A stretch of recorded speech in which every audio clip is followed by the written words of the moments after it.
Welcome into another episode of Locked On Phillies. In today's episode, I'm going to give you some winners and losers from the Philadelphia Phillies' first spring training game action that happened over the weekend. They had two games. Who looked good?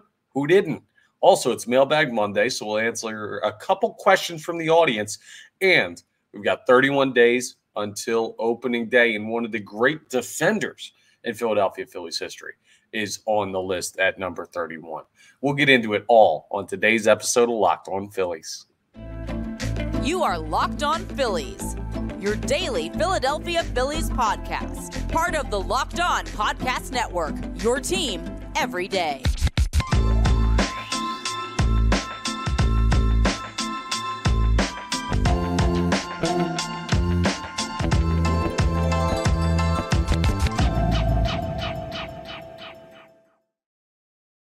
Yes, this is Locked On Phillies. I'm Connor Thomas, your host. Thank you so much for checking us out. I appreciate it. We're part of the Locked On Podcast Network, your team every day.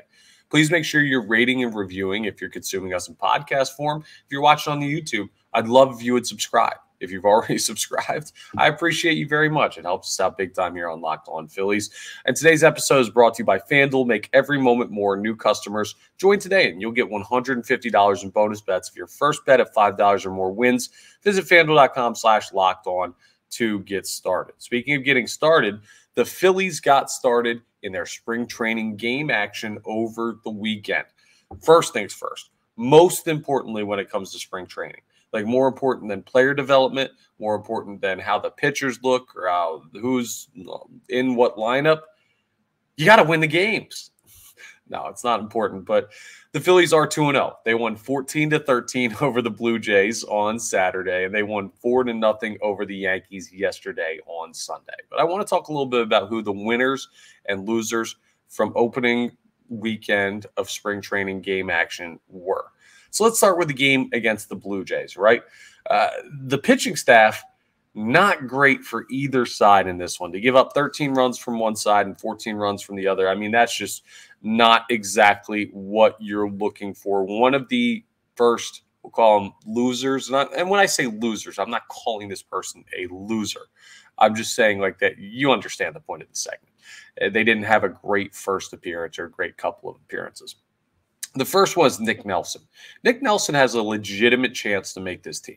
Like the bullpen has a couple of open slots. He is a starter depth piece potentially, but he went, 2 innings, allowed 5 hits, gave up 4 runs, all earned, 1 walk, 1 strikeout as he relieved Colby Allard. Colby Allard had the first 2 against Toronto, looked all right.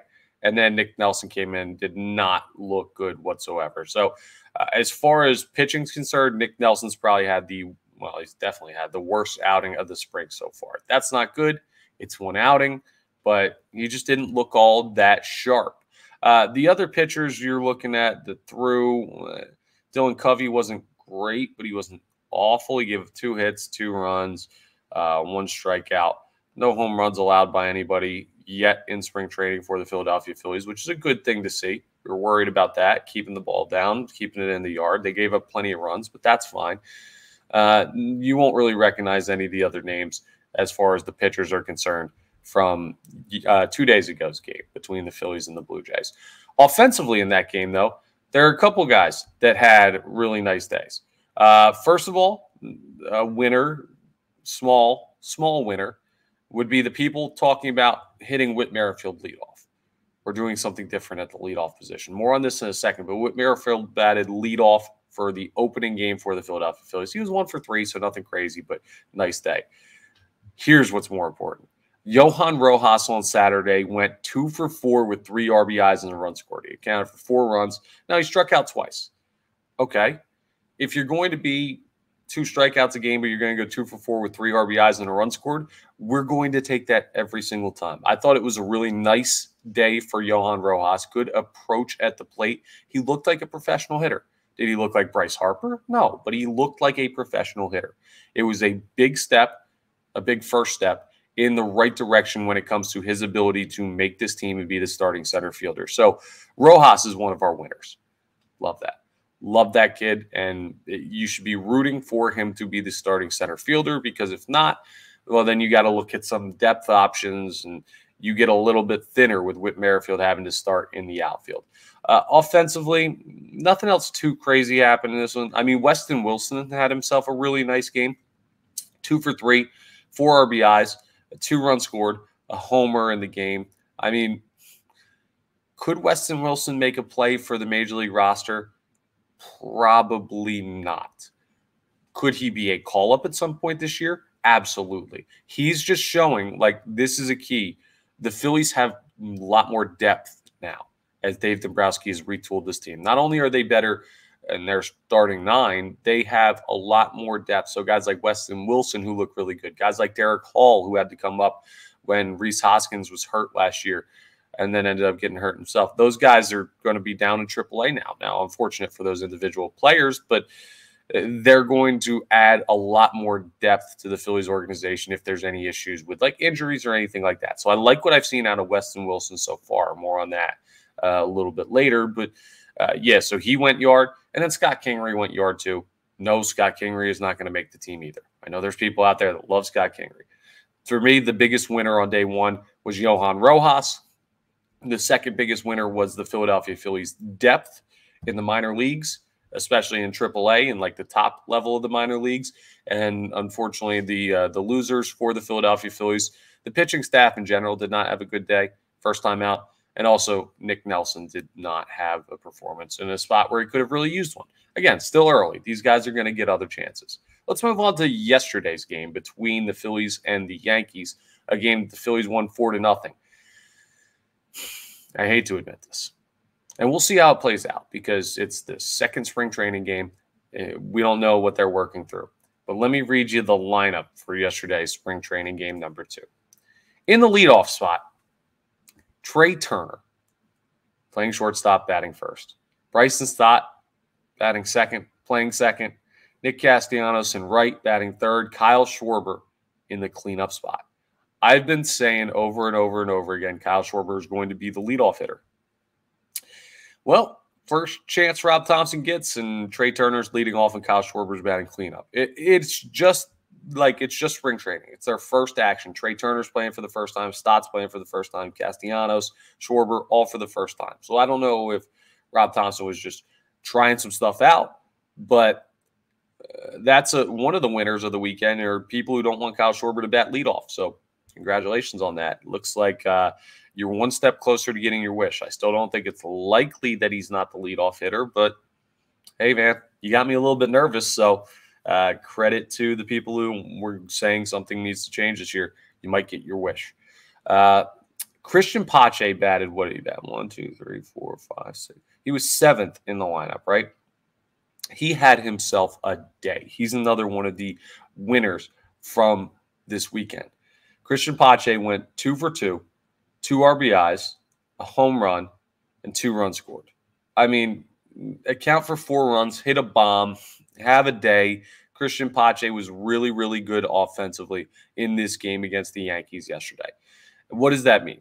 Well, there are 2 outfield spots open outside of starters because Rojas had a nice day on Saturday. So the assumption right now until things change is Rojas seems to be ready to prove he can be the everyday center fielder. I think that's what the Phillies are planning on. So it's going to be Rojas in center, Marsh in left, Castellanos in right, with Merrifield super utility man. That leaves 1 spot, right? And that's between Jake Cave or Weston Wilson or Christian Pache or David Dahl. All these guys are going to be competing for that. Right now, the guy who's had the best spring training in a very small sample size is Christian Pache. J.K. put some good swings on the ball. He made a nice diving play out in left field yesterday, but Christian Pache looked to be the most talented of those other options. So that's a big win for Pache to have a good first game out, good first experience of spring training 2024. But here's what I'll say. It's just one game. The same way I discounted Scott Kingery hitting a home run and saying Weston Wilson's not going to make the team, Christian Pache is not just going to make the team because he had one good game in the first action against the Yankees on February, whatever it was. Like, there's time to go.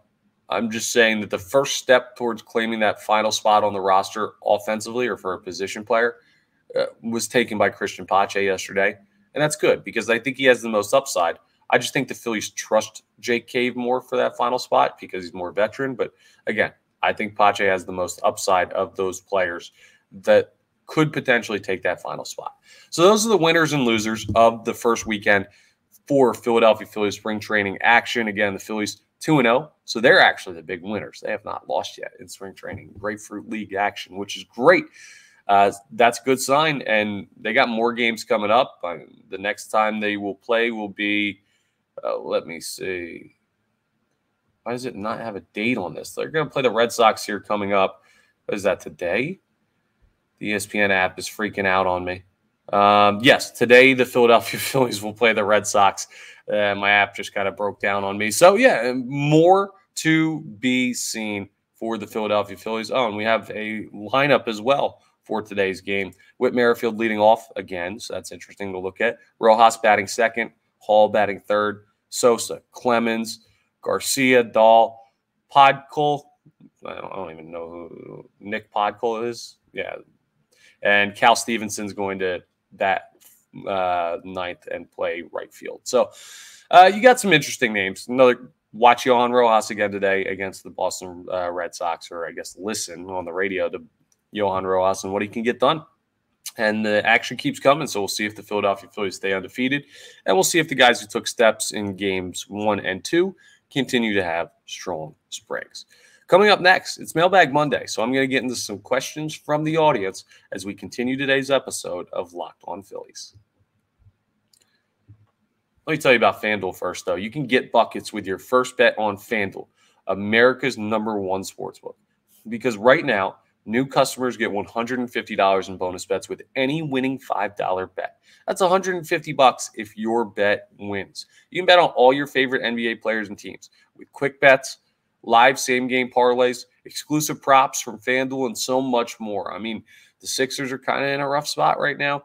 If I was you, I'd see, they're playing a good opponent. Maybe bet on the opposition. Make that $5 bet, get $150 in bonus bets when that bet wins. And I'm sure the Sixers wouldn't fault you for betting against them if you're going to get that great of a deal from FanDuel. Just visit FanDuel.com/lockedon and shoot your shot. FanDuel, official sportsbook partner of the NBA. All right, let's have a little discussion about Mailbag Monday questions and what y'all wanted me to talk about during today's episode. So we got a bunch of responses to the tweet. I want to scroll through these and run through a couple of the questions that I was asked. So this first one is kind of an overarching question. It's from Chris Gress on Twitter, at ChristopherGre3 on Twitter or X. And Chris asks, hey, Connor, my question is, what do you think the ceiling is for the 2024 Phillies? I think this is a rather simple question to answer. The ceiling for the 2024 Philadelphia Phillies is a World Series winning team. That's the ceiling. They're going to win over 90 games. They're going to be competitive in a division against one of the best teams in baseball in the Atlanta Braves.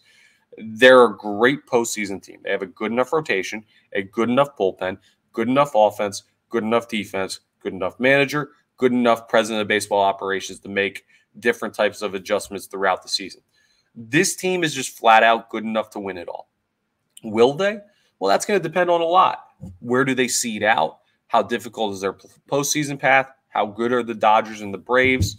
Like, where do injuries play in? Do other teams seem lessened by injuries, or do the Phillies have to deal with that themselves? That's a lot that we don't know at this point. But if you're asking me the ceiling of this team, it's absolutely a World Series champion. And if anyone's telling you different, they're lying to your face. The Philadelphia Phillies could win the World Series this year. That is their ceiling. I hope they reach it. More likely than not, they won't, just simply because it's so hard to win the World Series. A lot of teams do not win the World Series. Only one team does. So I'm not guaranteeing anything by saying they have a ceiling of a World Series winning team, but they do. So, Chris, hopefully that's a good answer for you. Everyone should be happy about that. The Philadelphia Phillies are going to be competitive. This question comes from Michaela Gregg on Twitter, at Michaela Gregg1. What are your thoughts on Pache making opening day roster if he continues to play like he did against Toronto? I know small sample size, but if that's foreshadowing, what's to happen when regular season starts Is that something to think about? We were kind of just talking about that, but it's absolutely something to think about, Michaela, and appreciate the question from Chris earlier and Michaela. Yeah, if Pache keeps playing like this, he can absolutely make the opening day roster. The way I see it, there are 4 people vying for that one final spot, okay? The 4 people that could take the spot behind Whit Merrifield, because Whit Merrifield's going to make the team. Edmundo Sosa is going to make the team. So that's already locked down. There's going to be 1 outfield spot open as far as position players are concerned. And that's going to go to either Christian Pache, Jake Cave, David Dahl, or Weston Wilson. And I don't know who fits best out there right now, but what I will say is, as I said in the first segment, Christian Pache took that first big step. He's had a better start to the spring than Dahl or Cave or even Weston Wilson, simply because, like, Weston Wilson's had a good start to the spring. He wasn't up with the team to start last year. Like, Pache has enough experience at the major league level compared to Wilson that he's going to have the edge for that. So I think Weston Wilson's on the outside looking in. Dahl is a former All-Star. Jake Cave was with the team last year and played like 56 games as a starter, and Christian Pache was with the team for a lot of last year too. Had injuries, but he was up with the team. So, yes, Pache can absolutely make the opening day roster. He would be the last position player on, in my opinion, but it's certainly a chance. So thank you for the question, Michaela. And we will wrap up here with our final question. Sean Fitzpatrick, who always checks in. Appreciate you, Sean. Now, as you can see, other people are starting to chime in as well. I'll get to your questions. I'll try and get to all of them if I can. But Sean Fitzpatrick on Twitter asks, your overall thoughts on the uniforms, not just with the Phillies, but throughout the league. MLB has to be embarrassed at this garbage. Your words, not mine, Sean. But between me, you, and everybody listening, you're absolutely right. The uniforms just, they look terrible. If you haven't seen, the new uniforms are just absolutely miserably put together. The pants are see-through. The jerseys look like they're ordered from some sketchy website and cost you $15 when the normal ones cost you $100.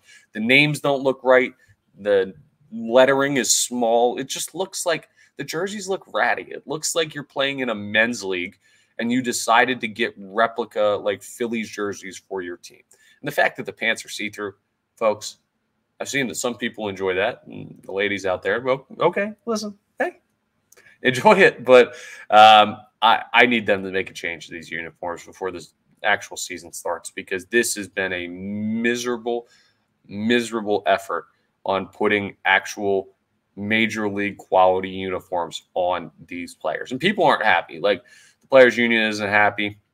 The players themselves aren't happy. Like, these uniforms, it's not that hard to just put together a good sports uniform. The Phillies and baseball and all these sports leagues have been doing it for years upon years upon years. And somehow this year that just slipped through the cracks. But here's my thoughts. They stink.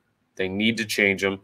It's kind of embarrassing for Major League Baseball. And I imagine that there will be a change simply because of how much blowback they've gotten. They can't do it like immediately and manufacture a billion more jerseys for the spring. But I'd imagine that you're going to see something different by the time the regular season rolls around. But yeah, that's my thoughts on the jerseys and the pants and the just terrible quality overall in spring training. And you get to the good news is watch the Philadelphia Phillies play again. The bad news is in those jerseys today against the Boston Red Sox, 1:05 p.m. Hopefully they'll play well enough that you don't have to worry about what they look like while they're playing. But it does kind of take a little bit away from the experience of feeling like you're watching the best league in the world when someone has a absolutely terrible quality jersey on. Great question by Sean. Great question by Michaela. Great question by Chris earlier. Great trio of questions on our Mailbag Monday segment. So I appreciate everyone chiming in. Hopefully I gave you answers you enjoyed and explained what you were looking for. And we'll do it again next Monday. But coming up, we're going to wrap up today's episode with a look at our opening day countdown. We've reached number 31. Who's the best number 31 in Philadelphia Phillies history? There are a lot of players who've worn the number, but no one as good defensively as this guy that I'm going to pick. We'll get into it as we wrap up today's episode of Locked On Phillies. First, I want to tell you about my friends at eBay Motors, though, because passion, drive, and patience is what brings home the winning trophy, and it's also what keeps your vehicle alive. eBay Motors has everything you need to maintain your vehicle and level it up to peak performance, from superchargers, roof racks, exhaust kits, LED headlights, and more. Whether you're into speed, power, or style, eBay Motors has got you covered. With over 122 million parts for your number one ride or die, you're always going to find exactly what you're looking for. I mean, they've also got eBay Guaranteed Fit. So your part is guaranteed to fit your ride every time or your money back. Isn't that great? 100%. Could you imagine if you bought a shirt that was guaranteed to fit, shoes that were guaranteed to fit? Like, this is perfect for your automobile, because with eBay Motors, you're burning rubber, not cash. With all these parts you need at the prices you want, it's easy to turn your car into the MVP and bring home that win. So keep your ride or die alive at ebaymotors.com. Eligible items only. Exclusions apply. eBay Guaranteed Fit only available to U.S. customers. All right, let's wrap up with our opening day countdown. 31 days till opening day on March 28th. And the Philadelphia Phillies have had a lot of number 31s. Recently, last year, it was Craig Kimbrell. The year before, Juris Familia. So not exactly the best history the past couple of years with the number 31. Yeah, we haven't seen a good one in a minute. Corey Dickerson, who I really liked, wore it back in 2019. This is a very common number. I'm just going to run through some of the other names. Mark Leiter wore it in 1997. Wes Chamberlain in 1990 to 1991. Going back a little bit of ways more. Mel Roach back in 1962 was number 31. I don't know that I could tell you who Mel Roach is. We all remember Kiddo Davis, who wore the number 31 for the Phillies back in 1934. A lot of great names on this list, and some I recognize, some I don't. The guy who's got to get it, the guy who deserves the mantle of best number 31 in Philadelphia Phillies history in this countdown has to be Gary Maddox. Gary Maddox won the World Series with the Philadelphia Phillies in 1980, played center field for that team. He was an 8-time Gold Glove winner, 36.8 WAR over the course of his career, hit .285 with just Gold Glove defense, 117 home runs. Like, he wasn't obviously a power hitter, but he was a great defensive outfielder for the Philadelphia Phillies and a huge part of that World Series winning team.